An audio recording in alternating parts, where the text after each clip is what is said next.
দক্ষিণ কামৰূপৰ বৃহৎগাঁও নহিৰাগাঁৱৰ গোপীনাথ খেলপথাৰত ৰামধেনু সাংস্কৃতিক গোষ্ঠী আৰু ষ্টুডেণ্ট হোম মিউজিক একাডেমীৰ সহযোগত কালি বুধবাৰৰ পৰা 12 এপ্ৰিল শনিবাৰলৈ 10 দিনীয়া কাৰ্যসূচীৰে বিহু নৃত্য কৰ্মশালা অনুষ্ঠিত কৰা হয়। উক্ত অনুষ্ঠানটো পৰিচালনা কৰে প্ৰাণজিৎ কলিতাই। বিহু নৃত্য কৰ্মশালা অনুষ্ঠানটিৰ শুভাৰম্ভ কৰে নহিৰা ৰাইজগৈৰহৰ সভাপতি প্ৰবীণ গোস্বামীদেৱে। লগত উপস্থিত থাকে উদীয়মান যুৱনেতা জৈন গোস্বামী, নহিৰা ৰাইজগৈৰহৰ সম্পাদক উমেশ কলিতা, লগতে অভিভাৱকসকল। ধেমাজিৰ মিছ ইছা ডেকা, গৌতম ঠাকুৰীয়া আৰু বিপাশা কলিতাৰ নেতৃত্বত দিয়া হৈছে উক্ত প্ৰশিক্ষণ। উক্ত প্ৰশিক্ষণত প্ৰায় 200 প্ৰতিযোগীয়ে অংশগ্ৰহণ কৰা পৰিলক্ষিত হয়।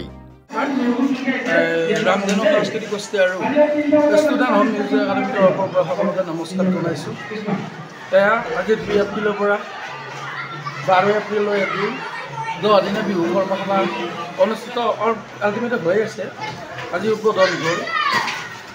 এই কৰ্মশালাত প্ৰায় 200মান ছাত্ৰ ছাত্ৰীয়ে সহযোগ কৰিছে, অভিভাৱকসকলে আগবাঢ়ি আহিছে আৰু প্ৰশিক্ষণ দিবলৈ আমি নিমন্ত্ৰণ জনাইছিলোঁ সুখ্যাত ঢুলীয়া কলাশিল্পী বিদ্যুৎ ঠাকুৰীয়া।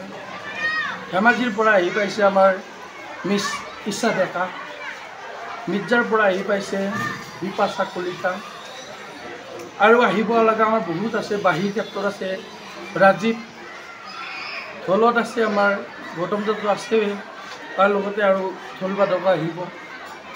এনেকৈ আমাৰ বিভিন্ন বাদকসকলে একত্ৰিত হৈছে।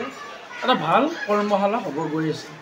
ইতিমধ্যে আজি এই কাৰ্যসূচীটো উদ্বোধন কৰিলে আমাৰ নহিৰাৰ ৰাইজগৈৰহৰ সভাপতি মহোদয়ে। আৰু আজি আৰম্ভণিহে, কালিও অংশগ্ৰহণ কৰিব পাৰিব ছাত্ৰ ছাত্ৰীসকলে। এই সকলোকে অংশগ্ৰহণ কৰাৰ কাৰণে অনুৰোধ জনাইছোঁ। আৰু মই অসম যুৱ পৰিষদৰ জৈন গোস্বামীক মই ধন্যবাদ জনাইছোঁ আমাৰ এই অনুষ্ঠানত সহযোগ কৰাৰ বাবে। আৰু 12 তাৰিখ শেষৰ দিনা এক বিশেষ অনুষ্ঠান হ'ব গৈ আছে। আশা কৰোঁ আটাই সহযোগ কৰিব।